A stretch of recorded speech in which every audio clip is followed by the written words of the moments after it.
السلام عليكم أصحابتا dhammaan meel walba aad joogtiinba waan idin salaamay kusoo dhawaada sheekadii Fijiayo qaybta 8aad sheekadani maanta waxay ku bilaabanaysaa gabagabadii joogitaanka Suldaan ee Mareykanka ayaa soo dhawaatay reerkiina waxay isku diyaarinayeen soo guryo noqoshadiisa iyo soo dhaweyntiisa dadka sugayo imaanshihiisa reerkiisa oo kaliya ma ahayn waxaa jiray asxaab aad u tiro badan oo maqnaanshihiisa tabay aragiisana u jeelay dhalinyaro rag iyo dumarba leh ayaa waxay abaabulayeen soo dhaweyn heer sare ah oo saaxiibka ay muddada kala raageen lagu qaabilo asbuucyada ugu horeeya inay iyagu qarashka tumashada bixiyaan ayaa lagu talagalay halkaasna lagu kala warqaato kooxdan Suldaan iyo asxaabtiisa iyo xidda jaamac barre midba dhinac ayuu soo dhaweyntiisa ugu mashquulsanaa laakiinse isku ujeedo lama aha Fijiayo dadka soo dhaweynta Suldaan u diyaar garoobay ayay dhinaceeda kaga jirtay iyo kuwa aragiisa u jeelan waxay aad ugu faraxsanayd inay mar dhow noqon doonto marwo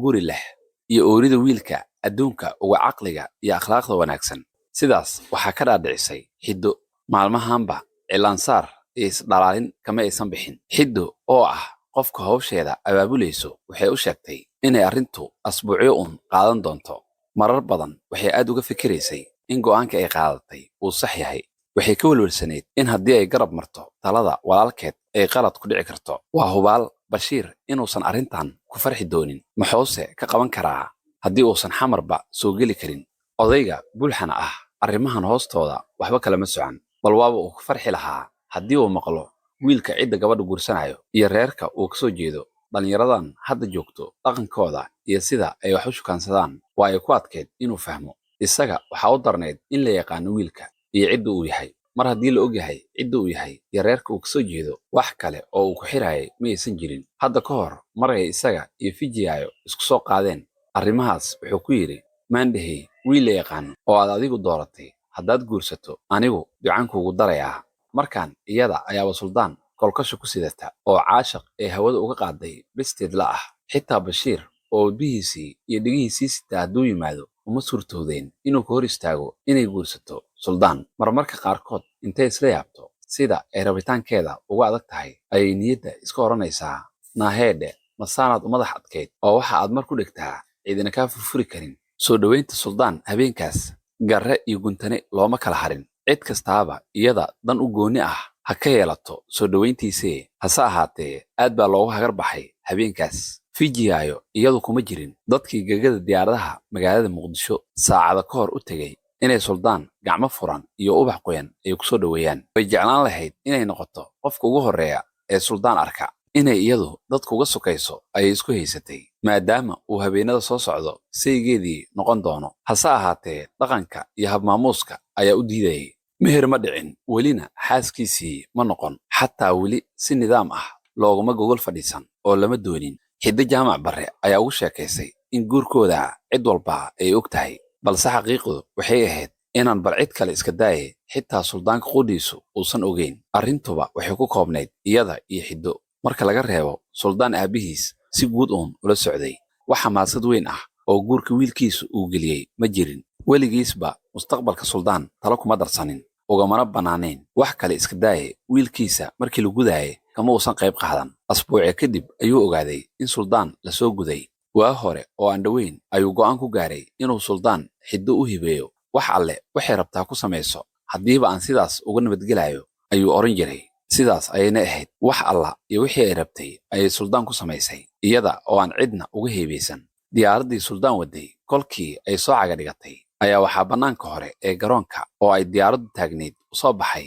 xiddo iyo odaygeedii wasiirka ahaa oo iyagu qolka marti sharafta diyaaradda muddadanba fadhiyay darawalkii baabuurka aabihiis ayaa boorsadii soo qaaday kadibna kulligood irid gaar ah ayay ka baxeen iyadoo aan wax baaris ah lagu samaynin Suldaan iyo boorsadiisii asxaab tiro badan oo bannaan ku sugaysay ayuu mid u salaamay rag iyo dumarba way lahaayeen waraysi lagama gaarine waxaa lagu ballamay in berri iyo wixii ka dambeeya la isarko baabuurkii waalidkiis ayuu fuulay una jehaystay dhinacii guriga casho guriga loogu diyaariyey ayuu hooyadiis iyo aabihiis kala qayb galay kadibna wuu daalanaaye markiiba qolkiisii ayuu iska galay asxaabta intii aan fursad u helin inay garoonka diyaaradaha ku soo dhaweeyaan ayuu telefoon kula hadlay kadibna hurdo uu aad ugu baahnaa ayuu dhag la yiri subaxii markii uu toosayba waxa albaabka soo garaacay hooyadiis kursi fadhi ah oo qolka dhex yiilay ayay ku fadhiisatay isaguna weli sariirtii ayuu jiifay cabbaar ayay waxay ka faalootay isbeddelka jirkiisa ku dhacay aad buu u soo cayilay tintiina waa ay ku baxday hooyo suldaan maxaa dhacay meesha aad joogtay baalbeyeeri timaha lagu jarto kuma oolin miyaha maxaa tintiisa jir weyday ayay kula kaftantay su'aal jawaab u baahan ma aysan ahayne markiiba waxay gashay mawduucyo kale qaraabo badan oo Maraykanka joogtay ayay ka wareysatay hebel ka waran heblana ka waran midkaas mis aragteen taasna mis aragteen sheeko dheer inuu hooyadiis la gala ma uusan rabine jawaabo gaagaaban oo isaga midaaminayo ayuu si laga dareemi karay inuusan rabin inuu la sii wado uu soo gaagaabiyey ugu dambayntii waxay u sheegtay inuu maanta uu fasaxan yahay si uu asxaabtiisii ula soo kulmo waxay isku wargelisay in maalmaha soo socdo ay doonayso inuu iyada wakhtiga ugu badan la qaato waayo waxay tiri arrimo badan ayaa jira oo ay u baahan tahay inay ka wada hadlaan suldaan hadalkeeda muhiimad sidaas sii weyn ma uusan siinayn okay ayuu iska yiri si uu uga takhaluso araggeeda markay aragtay faa'iido weyn inaysan ku jirin sheekada inay la sii wado ayay intay nabaday tiri albaabkii u sii xirtay markii uu musqusha qolkiisa galay ayaa tuhun weyn galay dhar iyo alaab kala nooc ah oo cusub oo rag iyo dumarba isugu jirtay ayaa musqusha yiilay ma qof dumar ah ayaa inta aadan imaanin meesha degganayd ayuu isweydiiyey cabbaar kolkii uu meelaha fiirfiiriyey ayuu arkay arrintaasi inaysan suurtagal ahayn waayo alaabta inta badan way cusbayd tuhunkii galay ayaa ku weynaaday wuxuu bilaabay inuu guriga qaybtii uu degganaa uu ku dhex wareego bal inuu helo wax uun calaamad ah oo ku caawin karay inuu fahmo waxa ay hooyadiis damacsan tahay iyo xargaha ay u maleegayso qol kastaa alaabtii tiilay way cusbayd qolalka kulligood waxaa marsanaa rinji cusub arrinta keliya ee uu fahmay waxay ahayd in xiddo ay wax damacsan tahay arrimaha hooyadiis uu ku dhibsaday waxaa ka mid ahaa jahwareer joogto ah iyo dareenku joog joogto ah maanta oo dhan in wadnaha farta lagu hayo aaladaha ugu waaweyn oo ay ku gabraarato ayay ahaayeen dadka ku wareegsan oo dhammi waxay si joogto ah isku weydiinayeen tolow maantana maxay damacsan tahay cid xiddo wax kala dhexeeyeen oo ammaan ku joogtay maysan jirin odayga wasiirka ahna allaha ka dhigee waxaad rabto ku fikir wallayse markaan waxaad rabto iguma socodsiisid ayuu niyadda iska yidhi waa suldaane isaga oo weliba hooyadiis u factirinaya saaxiibbadiis iyo xamar ayuu jeel qabaye markiiba intuu lebis isku boobay ayuu baabuur karoola ah oo isaga loo diyaariyey guri deerkiisna dhex yiilay ku dhacay beegsadayna hotel curubo oo uu ogaa inuu cali shire iyo asxaabtiisa inta badan ka heli doono xaafadoodu waxay ku tiilay agagaarka xaaji doole waddadii ka imaanaysay dhinaca gegada dayuuradaha ayuu qabsaday afkana saaray dhinacaas iyo lambar 4 kadib wuxuu midig ula leexday waddadii afisiyoni si uu dhinaca xeebta badweynta hindiya u maro islamarkaasna liido oo dhabar ku haysay hotel curuba gadaal uga yimaado sidii uu filayay ayay ahaydee cali shire iyo asxaab kale oo iyagu ruuxooda qiyaasayay inuu halkan uu kasoo baadigoobi doono ayuu goobtii ugu tegey wakhti badan layskama dhumine markiiba waxaa la isweydiiyey halka ugu mudan oo lagu kala war qaadan karo cali shire oo isagu qabiir ku ahaa magaalada muqdisho iyo godadka lagu dhunto kolkii la rabo kulamada noocan oo kala ah in loo fadhiisto ayaa wuxuu soo jeediyey in halka ugu habboon oo ay fadhiisan kareen ay tahay baar wabxiye kaas oo ku yiilay kasii jeedka hotel shabeelle baarku wuxuu ku yiilay meel god degaandega ah oo dhulka ka hoosaysa sidaas darteed qololkiisa oo dhan waxay ahaayeen mugdi aan haddaanna loo shidin gudahooda waxba laga arki karin qolalka baarku inkastoo ay kala go'go'naayeen haddana way isku wada furnaayeen oo irdahoodu albaabo ma lahayn qiiqa sigaarka iyo xashiishka lagu cabaayo iyo nalal ku xirnaa oo awooddooda iftiin ee aad u hoosaysay ayaa waxay sameeyeen inaan cidda qolka bannaanka ka joogtay aanay cidda gudaha ku jirtay arki karin marka la soo dhaafo halka dadku iyaga kaliintii ka ah goobtan ay u yaqiineen baarka oo iyadu ahayd kobta uu u yiilay marfishka dhalooyinka khamrigu ku safnaayeen iyo maqalka ay lacagta ku bixiyaan waxaa kale oo uu baarku lahaa qol weyn oo ay bilyaardiyo ay yiileen sawirro waaweyn oo ay ka muuqdeen xayawaano kala duwan oo qaarkood bilyaardi dheelayaan qaarkoodna kuraas uu dhex yiilay miis kooba ah khamri ku cabayeen ayaa gidaarada ama derbiyada qolka ku sharaxnaa qolal kale oo iyagana waxaa jiray si gooni-gooniya ciddii doontaa ay u fadhiisan jirtay goob bay ahayd ciddii kusoo dhuumataa aysan ka baqaynin in la arko ciddii timaado kama baqaynin in qalalaaso bannaanka uga yimaado ee la kulanto gudihiisana rabshado badan kama dhici jirin marka laga reebo mid ay ku bargo'do oo isagu kuwa haysta ku qabsada ama ka barya kuwaasna shaqaale u carbisan ayaa intay markiiba bannaanka u saaraan taksi u qaban jiray inta wax qarsato oo dhan ayaa imaan jiray baarkan cali shire halkan ayuu inuu kulan ka dhaco u doortay isaga suldaan iyo laba gabdhood oo suldaan wejigiisa ku cusbaa ayaa karoolihii ku dhacay iyada oo wejiga la saaray dhinacii baarwabxiye waa meel afarta qofba aad looga yaqiinay markiiba adeegihii ayaa wuxuu u hogaamiyey qolalka kii ugu mudnaa ee markaas firaaqada ahaa markii uu ku hubsaday inay fadhi sugan salka la heleen ayuu isaga oo aan waxba weydiin tii lagu bilaabi jiray bakiiri dhowr ah iyo liindhanaan tiro badan u keenay waxaa inta badan hadlayay oo xogtii xamar bixinayay cali shire suldaan wuxuu ahaa dhegayste gabdhuhuna inay jiraan iyo inay joogaanba cidi war uma hayn waxay ka mid ahaayeen alaabta meesha tiilay sida kuraasta iyo dhalooshinka khamriga ah ee meesha safnaa habeenkaas gurigii dib uguma uusan noqon iyo habeenkii xigay toona fijigaayo yaab ayaa alla u keenay suldaan iyo hooyadiisba inay dhaqsi iyada usoo booqan doonaan ayay filaysay midkoodna akhbaar kama aysan helin imaanshiiska daaye xitaa telefoon looma soo dirin niyadda waxay ku dhisatay inuu xanuunsan yahay hooyadiisna ee isaga ku mashquushay ismaba ay lahayn cid adiga kaa horayso ayay mudnaanta siin doonaan suldaanka ee aqalka u aslanayso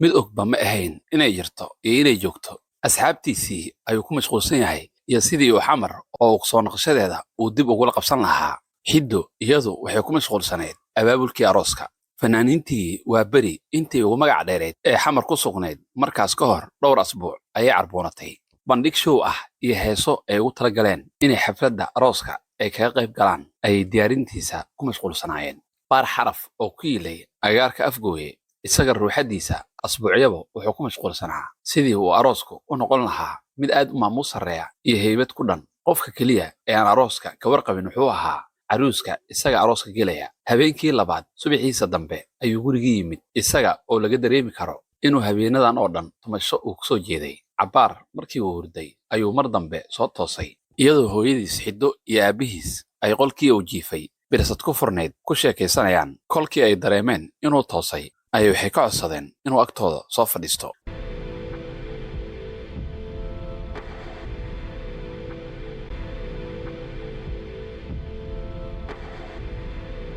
markii uu u yimid salaan kadib ayay waxay ku bilaabeen wacdi iyo sheeko ay ku waaninayaan da'diisu inay weynaatay ayay xasuusiyeen isla markaasna uu gaaray xilligii uu reer yeelan lahaa iyo weliba in iyaga ruuxaddooda ay da'doodii weynaatay jeclaan lahaayeenna inta ay weli xoogga leeyihiin ay arkaan carruur fara badan oo uu wiilkooda madiga ah dhalay suldaan hooyadiis waxay soo jeedisay inuu dhaqso u aqal galo si ay isheedu ugu raaxaysato carruur uu dhalay oo aad u qurxoon isaga oo guurkaba sidiisaba ka soo horjeeday ayuu haddana markii loo sheegay in gabadha hooyadiis ay la rabto ay muddo aan dheereen ka hor ay baadiye ka timid aad u carooday way uga adag tahay inaan aqbalo waxa aad soo jeedisay markaan ayuu ku calaacalay isaga oo xanaaq aad weyn uu ka muuqdo hadda anigu nin weyn ayaa noqday iidaa aniga inaan mustaqbalkayga go'aan ka gaaro macquul ma aha inaad tafaasiisha noloshayda adigu go'aamiso iminka waan weynaaday intii hore way kugu filan tahay waan ku baryayaaye ha igu dirqin wax aanan rabin markaan gaar ahaan haddii ay arrintu guur joogto waa inaan anigu doorto cidda iyo xilliga aan guursanayo iminka guur diyaar uma ihi hadda ayaan waddanka ku soo noqday weli shaqo ma helin mana doonayo inaad xaaskayga idinku ii biishaan waan idin baryayaaye markaan ii oggolaada inaan sidaan rabo aan yeelo sidaas markuu u cataabayo indhihiisa ilmo ayaa ka dareeraysa aad bay u muuqatay inuu ahaa ninaan awood lahayn oo ay cid ka xoog badan karaamadiisii iyo rabitaankiisii ay ku xadgudubtay nin ayuu isku arkay aan innaba la ixtiraamin oo sidii inuusan ahayn bini'aadan caqli iyo rabitaanba leh loola dhaqmay inkastoo aabbihiis iyo hooyadiisba meesha ay fadhiyeen islamarkaasna talada guurka ay soo wada jeediyeen haba u badnaato hooyadiis hadalkeedee haddana isagu wuxuu hadlayay sidii inuu hal qof uula hadlaayo igadaa ee ixtiraam ha igu qasbin waa la fahmayay cidda uula hadlaayo kolkii uu ku celceliyey igadaa iyo ii oggolow oo ah erayo la isticmaalo marka hal qof lala hadlaayo aabbihiis oo isagu meesha fadhiyey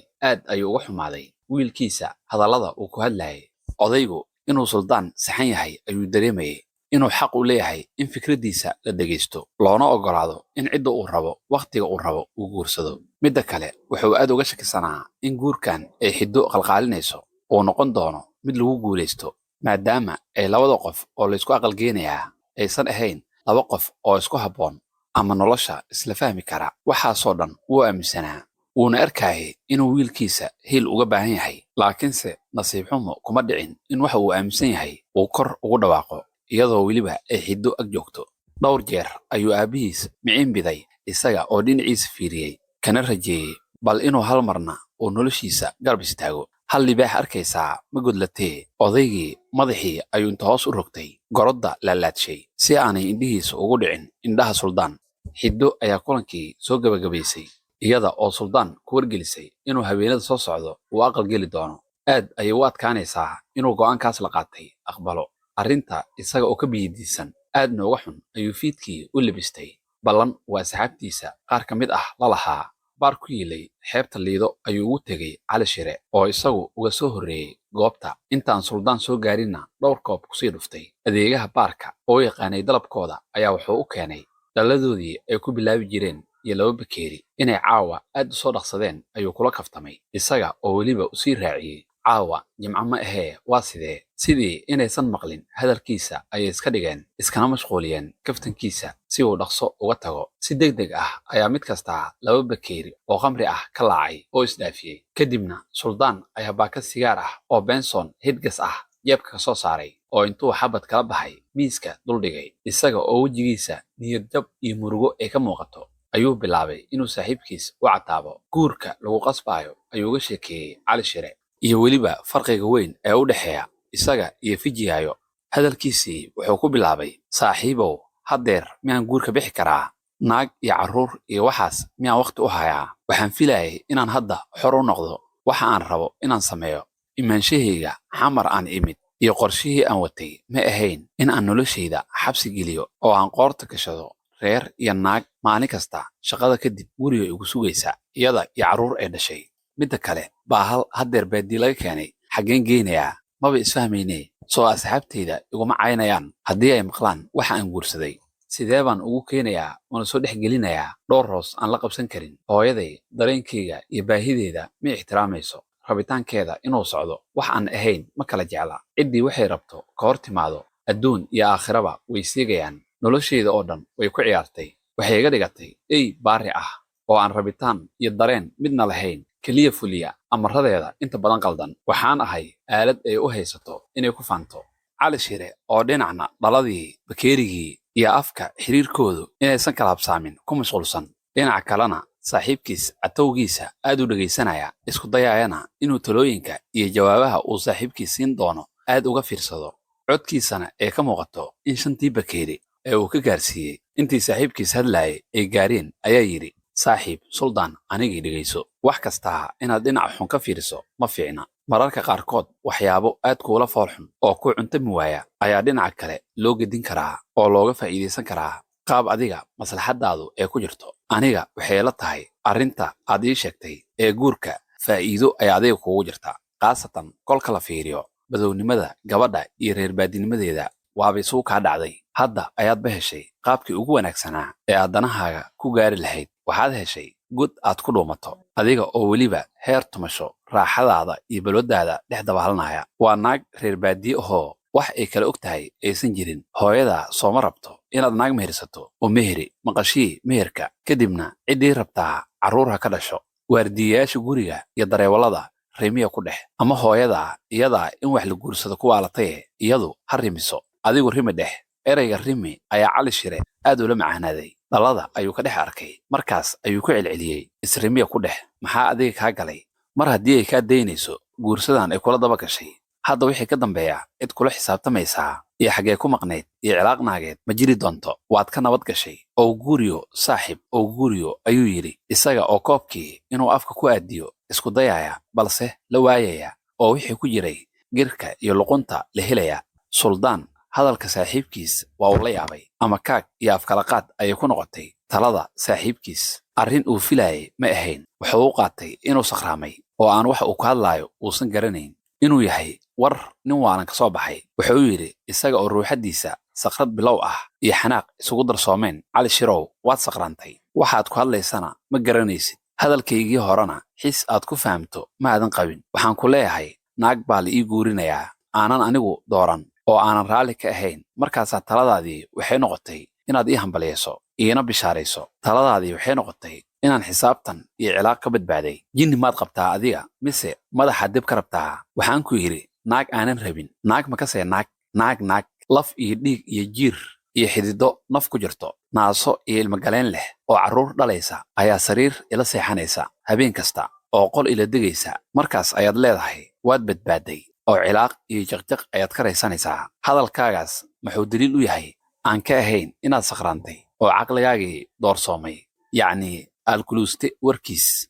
Cali Shire ayaa hadalkii qaatay oo yidhi, suldaanow, baahasha inaan isku cayno ma kala mudnin. Aniguna ra'yigaygaan dhiibtay. haddii uu ku cajibin waaye waxaad tidhaahdaa kuma qancin taladaada. laakiinse aflagaado ma bannaana saaxiib, ayaa Cali Shire oo aan lur ka muuqan si tartiib ah u yidhi. Okay saaxiib, raalliga ahow, laakiin cilaaq iyo jaqjaq waad ka raysanaysaa. maxaad ka waddaa? sidee naagtaas reer baadiyaha ah guurkeedu iigu noqonayaa god aan ku dhuunto oo aan danahayga ku gaaro? bal si fiican iigu sharax. saaxiib suldaan dhegayso, hooyada waxay go'aan ku gaartay inaad guursato si aad uga badbaadayso. arrintaas ma jirto. adiguna waad og tahay sidaas inay tahay. adigana waan ognahay inaadan guur diyaar u ahayn, waqtina aadan u haynin. waa laba xaqiiqo oo aan ognahay. hooyada guurkaaga iyo inaad xaas yeelato ayay rabtaa, dantay doonto ha ka yeelatee. adiguna guur hadda kama bixi kartid. annaga oo labadaas xaqiiqo niyadda ku hayna ayaan waxaan raadinaynaa qaab labadaas xaqiiqo ay u wada noolaan karaan. haddii hooyada ee maanta kuu guurin lahayd gabar ka dhalatay dad la yaqaano oo ama hanti leh ama madax ah, labadan xaqiiqo way iska hor imaan lahaayeen. balaayo ayaana aloosmi lahayd. gabadhaasi waxay noqon lahayd gabar kula siman, ilbaxna ah oo magaalada kala taqaano. wax aad ka qarin kari lahayd ma jiri lahayn. waxay rabi lahayd inaad guriga la joogto, inaad iyada magaalada u raacdo, iyo weliba inaadan balwad sidaad rabto u isticmaali karin. naago iyo tumashadoodna warkood baddaa. nafta ayay ku keeni lahayd. xaggeed aaday? xaggeed ku soo daahday? yaad la joogtay? keen afkaaga aan uriye, xalay halkaasaad joogtaa la yidhi, iyo yuus aan dhammaan. nafta ayay ku keenaysaa. aakhirkana adiga, hooyada iyo bulshada ayay iska kiin hor keenaysaa. midda kale, qofaad ka dhuuman karto ama been aad u sheegi karto ma aha. baar kasta iyo luuq kasta way taqaanaa. meelaad uga dhuumato ma helaysid oo neefta ayay kugu dhejin doontaa. laakiinse dhinaca kale, gabadhan reer baadiyaha ah uma baahnid inaad xil iska saarto. gurigaas qurxoon iyo baabuurkaas loogu soo adeegayo ayaa iyada ka badan. meelaad aaday ma taqaan. waxa aad soo qabanayso ma taqaan. gabdhaha aad la socotay ma taqaan. waa shimbirtaas adiga guriga kuu yururta oo howtalhamaga ah oo aad waxaad rabto ku shubi karto, waxaad rabtana ku samayn karto. hooyadaana marmarsiyo dambe kuuma heli doonto, waayo arrintaanba guur iyo carruurba kama rabtee. xiiso iyo halagaa sheego ayaa u geeyey. iyada iyo gabadha reer baadiyaha ah isku mashquuli. adiguna suuqaaga horay u gal. ha ku daayo wareerku. suldaan waa uu farxay. dhinacaasba isaga arrimaha kama eegin. in uu yeelo talada hooyadiis inay faa'iido intaas le'eg u yeelan karto marna haabkiisa kuma aysan soo dhicin. in saaxiibkiis talo anfacaysa siiyey ayuu garowsaday. aad ayuuna ugu mahadnoqay. wallaahi waa qorshe aad u wanaagsan saaxiib Cali Shirow. weligayba dhinacaas arrinta kama fiirin. runtaa weeye saaxiib. sida ugu dhaqsaha badan ayaan taladaada ugu dhawaaqayaa. hooyadayna caawa ayaan waxaan ku odhanayaa, hooyo, sida ugu dhaqsiyaha badan gabadha igu aqalgeey. saaxiib Cali Shire, waad mahadsan tahay. caqligaaga iyo sida aad arrin kasta xal ugu hesho aad ayay ii cajab gelisay. haddana balnakeen waa wakhti dambe aan xaafaddaadii kugu sii tuure.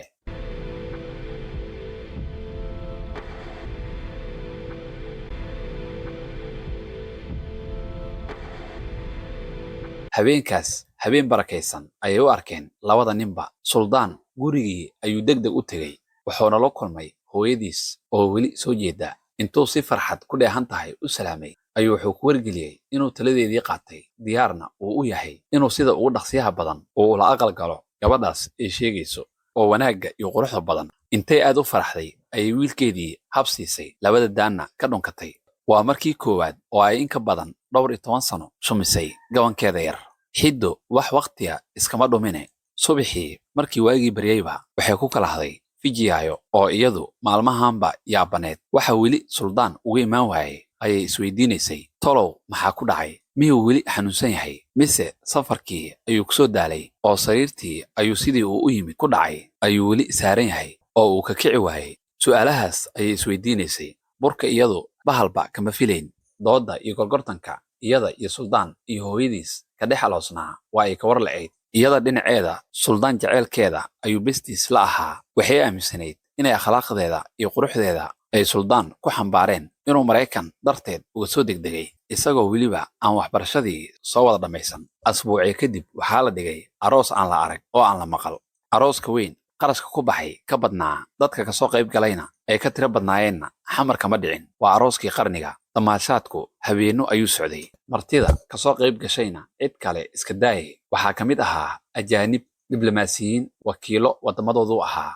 Xiddo Jaamac Barre aad ayay ugu raaxaysatay inay iyadu habeenadaas ahayd midda caasimadda looga sheekaysanayay. qofka keliya ee loo jeeday iyada ayuu ahaa. wiilka iyo gabadha is aroosayay aalado yaryar oo ay baashaalkeeda u isticmaalayso oo ay ku qurxinaysay ayay ahayd. xitaa suldaan cidna ma magacaabayn. Xiddo Jaamac Barre wiilkeeda ayaa aroosayay ayay dadku lahaayeen.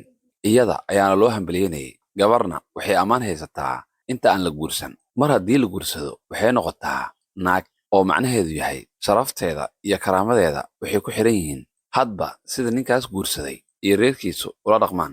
ninkaas naxariistiisa ayay ku heshaa naalo iyo khayr. haddii uu weer yahay waraabaha la dabeecad ahna godkeeda ayaa biyo ugu galaan. hoog iyo ba ayay marti u noqotaa. ma doonaysaa subagga looda oo damaanad leh? subaggan oo inta badan daawo ah carruurta, laguna koriyo xag maskax iyo xag jireedba, sidoo kalena burkiitada carruurta looga maaro waaye daawo ah, iyo sidoo kale xiiqda. subaggan looda oo ah subag dabiici ah, hodanna ku ah faytamiino badan. haddii aad u baahan tahay 1 liitar, 5 liitar, 10 le ilaa jiirikaan iyo xitaa kan ariga, waxaad ugu hagaagi kartaa oo aad ka heli kartaa Raxma Caraale oo lambarkan shaashada ka muuqdo aad kala xiriiri karto, ama sidoo kale WhatsApp-ka. haddii aan sii wadno, Deeqo soo noqoshadeedii kadib xamar way ku jahawareertay. xamartuba xamartii ay ka tagtay maaha. xamartii shidnaan jirtay oo aan wareeggeeda iyo ku dalxiisideeda aan laga daali jirin maaha. waxbaa si ka ah, way soo kakan tahay. intii hore way ka yar tahay. jidadkeeduna waa cidlo cidlo. asxaabtii ruuxaddooda waxbaa iska beddelay. la jooggoodii xiisaha badnaa hadda dhedhan ma leh, iyana si ayay soo kakan yihiin. sheekadoodii halaasiga u socon jirtay iminka way soo xirxiraysaa oo dhedhan ma leh. saaxiibbadu saaxiibbadii maaha. magaaladu magaaladii maaha. maxaa si ka ah? maxaa isbeddelay? mise magaalada iyo saaxiibbada waa sidoodii? dhinacooda waxba iskama beddelin. waayadaasba wax isbeddelaa ma jirin. wax walbaa waa hore ayay istaageen. way dhagaxoobeen. wixii sax ahaa wanaag uma kordhin. wixii beri qaldamayna qaladkoodii ayay ku abaadeen. dadkuna wayba hilmaameen sida wax loo saxo, inay wax isbeddeli karaan. sax iyo qalad, xalaal iyo xaaraan, waali iyo fiyoobi cid kala saari karta ma jirin. fiyoobida ayaaba qalad ahayd. cid xaq u lahayd ma jirin. waaliduna sax bay ahayd, iyo arrin ay ahayd dadka badankiisu inay ku sugnaadaan. hore u soco oo gadaal u soco. dib u jeeso, joogso, adoo taagan, fadhi. cidda wax si ka noqdeen oo isbeddelay malaha waa Deeqo ruuxeeda. iyadaa isbeddeshay. sidii ay Siciid u baratayba waxyaabihii awal muhiim ku ahaa way dhedhambeeleen. iminka nolosha si kale ayay u aragtay. dhaqankii hore hadda xiiso uma hayso. digarogasho ee nafta ugu baaqaysay ayay isku diyaarinaysay. muddo ayay xiraajicinaysay inay Siciid xiriir la yeelato. maalmo kolkii ay salaanta ku badisay iyo rooti ka gadashada ayaa qalbigiisii usoo yara dabcay. sheekadoodu waxay ku bilaabatay kulan foornada ah iyo mararka qaarkood oo ay baararka lambar 4 ay fadhiisan jireen. saaxiibtinimo guud ayay arrintu ku bilaabatay. kulan asbuucii mar, 4tii habeen mar, habeen dhaaf, ilaa inay habeen kasto ay kulmaan ay gaareen. way iska daysay wareeggii cawaysyada iyo kulankii asxaabta, kuwaas oo inta badan wax weyn oo ka dhexayn karaa aysan jirin markaan. kolba haddii ay balwadii iska dhaaftay. waalidiinta Deeqo aad ayay ugu welweleen qaabdhaqankeeda cusub. awal way yaqiineen dadka ay inta badan la kulanto iyo weliba waxay inta badan sameeyaan. way ogaayeen in gabadhooda iyo asxaabta ay la kulantaaba ay tumasho iyo balwad ay dhex dabaashaan habeen iyo maalin. arrintaasina wax welwel ah kuma abuuri jirin, waayo waa wax ay yaqiineen. arrin ayay u arkayeen ay la qabto dhalinyaro eynigeeda ah ee casrigaas noolaa inay iska dayn doonto markii ay weynaato ayay aaminsanaayeen.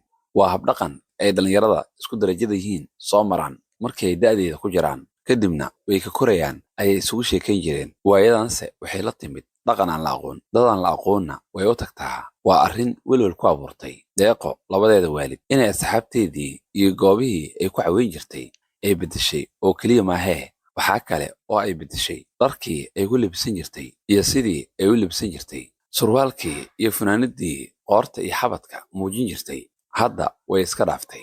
iminka inay dirac iyo garabsaar qaadato ayay bilowday. afkii iyo timihii ay midabayn jirtay sidoo kale way joojisay. gabar Soomaaliyeed oo si Soomaaliyeed u labisata ayay noqotay. dhabtii wax waalidiinta ka welweliyo meesha ma oolin. taas liddigeeda inay farxaan ayay ahayd. gabar surwaal iyo timo fiidan iska daysay oo huggii Soomaalida ku soo noqotay. waalid kastaa waa ku farxi lahaa, laakiin Deeqo waalidkeeda way ka naxeen. murugo iyo balaayo soo foolo leh ayay u arkeen. waxay ka tirsanaayeen koox yar oo dhaqankii, afkii iyo sugaantii Soomaalida yasay. carruurtooda waxay ku barbaarin jireen inay sida reer galbeedka u dhaqmaan. guryahooda in saxan wax lagu wada cuno iyo in gacan wax lagu cuno mamnuuc ayay ka ahaayeen. gabayada iyo sugaanta Soomaaliyeed dib u dhac iyo jaahilnimo ayay ku tilmaami jireen. gabadhoodu inay sidaan u labisatayna waxay u fahmeen isbeddel dhinaca xun ah oo ay qaaday. barashadii Siciid Deeqa nolosheeda jid cusub ayay u furtay. marba marka ka dambeeya waxaa kusii ballaaranayay muxibbo ay qaadaysay iyo jacayl kasii darayay. deganaantiisa ka sukow waxaa aad u cajibgelisay kartidiisa. duruufaha soo maray sida uu ugu dulqaatay ayay aad ula yaabtay, iyada oo weliba la dhacsan isku kalsoonaanta ka muuqatay. sida loo dulmiyey iyo turaanturooyinka waayuhu u dhigeen ayuu uga sheekeeyey. dhinaca kale dhaqan aysan ka filayn wiil isaga da'diisa ah ayay kala kulantay. salaad la dukado oo weliba wakhtigeeda la ilaaliyo, iyo in masaajid lagu dukado, in qur'aan la akhriyo, iyo in laga sheekeeyo duruufaha iyo dulmiga muslimiinta halkan dalka gudihiisa iyo carre idegba ku haysta. waxyaabahaasoo dhan waxay ahaayeen qof aysan ka filayn nin dhallinyaro ah oo casrigaas joogay inuu ka sheekeeyo. weligeed salaad ma aysan dukan, dugsi qur'aan abidkeed lama geyn. kolka keliya oo ay diin, qur'aan iyo culummo maqasho waxay ahaayeen mararka hooyadeed iyo kuwa ninkeeda xusto. sanadkiiba hal mar ayaa guriga waxaa soo buuxdhaafi jiray habro iyo odayaal u yimid xuska iyo dikriga lagu weynaynayo. aabbayaashii iyo hooyooyinkii waa hore dhintay. isla maalintaas ayaa odayaashaas iyo habrahaas guriga joogay oo ay ugu horreeyeen Deeqo iyo walaalkeed oo ah labada carruura oo reer ku dhalay, qur'aan ku akhrin jireen.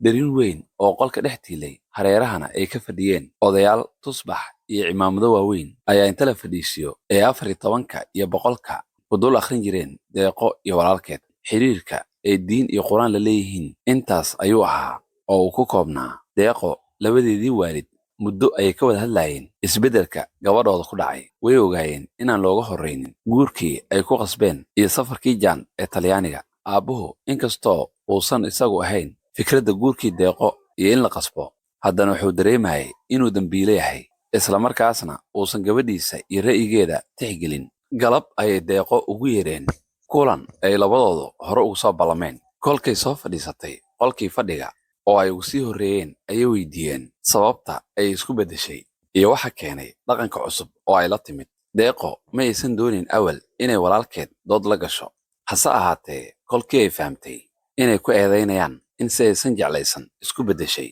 ayay inay isdifaacdo u tafaxiidatay. waxay xasuusisay qaladkii ay ka galeen markii ay u guuriyeen Sharmaarke iyo sida ay weli ugu xun tahay. sidoo kale waxay u sheegtay inay iminka naag weyn noqotay una baahan tahay inay xorriyad u hesho inay waxay rabto samayso. dhaqankii aan ku jiray kolkii aan iskuulka dhiganayay ma ahan mid aan sii wadi karo. dhaqan ayuu ahaa munaasib ku ahaa noloshayda marxaladdii ardaynimada, hase ahaatee iminka waa inaan si ka duwan wakhtigii dhallinyarnimada u dhaqmo. sidoo kale waa inaan xor u noqdo qaabkaan u noolaanayo, idinkuna aad igu ixtiraamtaan doorashadeyda ayay tiri, iyada oo ay ka muuqatay deganaan iyo go'aan ugu jawaabtay labadeeda waalid. hooyadii oo damacsan inay mucaaradad kala hor tagto codsigan Deeqo isuna diyaarisay weerar ayaa waxaa markiiba hadalkii ka boobay odaygii. wuxuu bilaabay inuu caqli celiyo gabadhiisa iyo inuu ugu cudur daarto falkii Rooma, inay iyagu waalidiinteeda yihiin, marnabana aysan doonayn inay bohol ka tuuraan ama ay ka guur xumeeyaan ayuu u sheegay. balse calafka iyo dhacdooyinka meelo kale laga maamulo, bini'aadamkuna isku day uu sameeyo isaga oo u haysto inuu wanaag samaynayo. abartii oo sidii gool cadhootay ciiro iska kicinayso ayaa markii ay cudurdaarka odaygeeda maqashay shiikhday. iyada ruuxadeeda dembi weyn ayay dareemaysay iyo inay gabadheeda qalad ka gashay, balse isla weynaan iyo qaabdarro ayaa u diiday inay qaladkeeda qirato. tartan hoose ayay Deeqo la gashay iyo inay isku dayday inay kacdoonkeeda caburiso. iminka odaygii oo aan talada gabadhiisa iyo tarbiyaynteeda waxba ku lahayn ayaa hawshii la wareegay wuxuuna go'aansaday inuu deeqo la heshiiyo rabitaankeedana meel mariyo intii suurtagal ah. go'aan ayuu ku soo gaaray inuu galabta gabadhiisa warkeeda dhegaysto isla markaasna u muujiyo inuu doonayo inuu caawiyo. iminka maxaad doonaysaa inaad qabato? ayuu weydiiyey. inaan ku tababarto xafiisyada dowladda si aan u ogaado waxa aan ku wanaagsanahay iyo waxa aan rabo inaan mustaqbalka ka shaqeeyo, ayay ugu jawaabtay. soo kama fiicna inaad waxbarasho banaanka u aado kadibna aad waddanka ku soo noqoto si aad adoo aqoon leh xafiisyada dowladda aad madax uga noqoto? ayuu weydiiyey. ma garanayo waxa aan rabo inaan barto iyo waxa aan jeclahay inaan mustaqbalka ka shaqeeyo. sidaas darteed waxaan door bidayaa inaan marka hore tijaabiyo shaqooyinka kala duwan si aan kolkaan ogaado waxa aan rabo aan kadib aqoonteeda u soo barto, ayay tiri. odaygii aad ayuu ugu qancay fikradda gabadhiisa. maanta waa khamiis, berrina waa jimco oo shaqo ma jirto, laakiin sabdiga xafiiskii igu imow si aan aniga iyo xogayntayda kuuga caawinno. xafiiskii aad rabto inaad shaqo ka bilowdo ayuu kula ballamay. deeqo si weyn ayay ugu faraxday hadalkaas aabbaheeda ku yidhi. waa markii koowaad oo nolosheeda aabbaheed si toos ah ula hadlo isaga oo qadarinaya fikirkeeda iyo rabitaankeeda. sidii qof weyn oo talada mustaqbalkeeda uu iyadu gacanta ugu jiro ayuu ula hadlay. weynaan ayay dareentay iyo isku kalsooni. inay kelitalisnimadii hooyadeed ay ka hoos baxday ayay fahantay. waxay u ballan qaaday in sida uu kula ballamay ay imaan doonto maalinta sabtida xafiiskiisa. kadibna intay labadeedii waalid u mahad celisay ayay meeshii ka kacday. qolkeedii ayay gashay. waxayna bilowday inay isku diyaariso kulan ay caawa 8 la lahayd Siciid. habeenkaas Siciid ayay la qaadatay isaguba maadaama ay birri jimco ahayd. shaqadii fasax ayuu ka ahaa. waayadanba labadooda xiriir uu ka muuqdo is-afgarad guur iyo inay mustaqbalka isku meel u wadaan ayaa ka dhexeeyey. inkastoo bilowgii uu ka cagajiiday barashada iyo damaceeda, iminka si tartiib tartiib ah ayuu ula jaan qaaday. cidladii iyo kelinimadii uu dareemayay ayuu kaga baxay. inkastoo uu iska ilaaliyey inuu ballan qaado guur iyo inuu lamaane la noqon doono, haddana dhabtii way soo jiidatay. si weyn ayuu ugu farxi jiray la kulankeeda iyo sheekadeedaba. gabar foolxun ama dooqiisu diidaaye ma aysan ahayn. si aan la qiyaasi karinna way ugu jajabnayd. warkiisana u maqli jirtay. wanaajintiisa ayay u heelaneyd. waxayna ahayd mid mar kasta tusaysay inay rabto inay u noqoto oori wanaagsan oo ninkeeda addeecda. taasi waxay Siciid ku dhiirigelisay inuu ka tanaasulo shakigii uu ka qabay xiriirka gabdhaha dabaqadan ah. niyaddiisa waayadanba way ku jirtay inuu gaaray waqtigii uu hel yeelan lahaa. hadda ka horse kuma fekerin guur iyo inuu reer yeesho. marka koowaad ma uusan haysan wax ka baxsan nolol maalmeedkiisa. marka labaad wuxuu weli rajo ka qabay hamigiisii ahaa inuu nolosha meel sare ka gaaro, inuu ka dhabeeyo riyadii hooyadiis ee ahayd inuu noqdo nin shaqo fiican hela iyo inuu heer isku filnaan ka gaaro dhinaca aqooneed iyo mid dhaqaalaba. dadaalkii habeen iyo maalin isaga iyo marxuumaddii dhashay ay u soo galeen inuu mustaqbal fiican dhisto, inuu ku dhammaado ka shaqaynta foornada rootiga lagu dubo, miduu aqbali karay ma ahayn. dhab bay ahayd in albaab kasta oo u suurtagelin karay inuu wax uun oo horumar ah ka gaaro uu ka xirnaa. mar kasta oo uu isku dayo inuu ku riyoodo maalmo ka iftiin badan kuwa uu iminka ku jiro, duruufta ayaa xusuusinaysay mugdiga ku xeeran waayihiisa. laakiinse waayaha adkaaday waxay bareen weligiis inuusan quusan, in uusan duruufaha isku dhiibin iyo inay qasab tahay inuu mar uun heli doono fursad uu kaga aarsado waayahan silciyey. hadda markay ay isbarteen deeqo ayuu wuxuu is yidhi, malaha deeqo waa fursaddii aad sugaysay iyo fure aad u isticmaali karto qaar ka mid ah albaabadaas kaa xiran. ka sokow jacayl iyo guur dhex mara oo uusan isagu hadda dhib u arag, haddana inay wax la qaban karto ayuu ogaa. meelo badan oo xamar ka mid ah oo uusan weligiis tegid iska daayay, uusan ku riyoonin inuu tegi doono ayay geysay. baararka iyo maqaayadaha magaalada ugu qaalisan ayay tamashle iyo dalxiis u tageen. dad aysan suurtagal ahaateen inuu barto amaba la fadhiisto ayay iyada oo weliba dareensiinaysaa in uu la siman yahay la fadhiisisay. dhinaca kalena dhaqanka waddanka ka jiray ayaa ahaa in haddii aad taqaano qof madax ah amaba madax dhashay ay irdo badan kuu furi kareen. madaxda iyo dadkeeda waxaan suuragal u ahayn ma jirin. dalka madaxda lahayd ciddii ay rabaanna way ka suriyeyn jireen, ciddii ay u caroodaanna waa ay ku dhex dulan jireen. labadaas cidda aan ahaynna waqti lagu xasuusto looma haynin. daawade qaybtan sheekada Fijiyaayo halkaas aynu joogto. la soco qaybaha xiga. sheekadan ama buuggan ciddii u baahanna waxay ka heli kartaa barakaad bookshop